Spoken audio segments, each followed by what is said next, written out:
31ને લઈને અરવલ્લી જિલ્લા પોલીસ સતર્ક બની છે। જિલ્લાની 8 સરહદી સીમાઓ પર ચુસ્ત બંદોબસ્ત ગોઠવવામાં આવ્યો। રતનપુર ચેકપોસ્ટ પર પોલીસ દ્વારા ચેકિંગ હાથ ધરાયું। ડિસેમ્બરમાં 2 કરોડ અને 17 લાખનો દારૂ અને મુદ્દામાલ જપ્ત કરવામાં આવ્યો છે, ત્યારે શામળાજી બોર્ડર પર ચેકિંગ દરમિયાન દારૂ જપ્ત કરવામાં આવ્યો।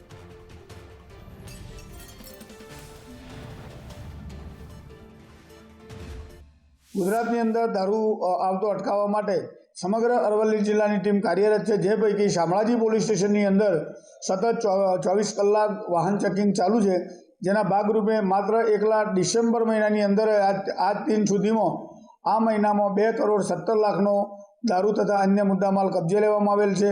તદુપરાંત આ દારૂને બધીને અટકાવવા માટે અરવલ્લી જિલ્લાના તમામ પોલીસ સ્ટેશનની અંદર પીએસઆઈના અધ્યક્ષપણા નીચે પેટ્રોલિંગ અને વાહન ચેકિંગની ટીમો બનાવવામાં આવેલી છે। તદુપરાંત સી ટીમ પણ કાર્યરત છે અને એ સિવાય એલસીબી, એસઓજી અને પેરોલ ફોલો સ્ક્વોડની ટીમો પણ સરહદી વિસ્તારમાં પેટ્રોલિંગ કરી અને આ બધીને નાબૂદ કરવા માટે પ્રયત્નશીલ છે।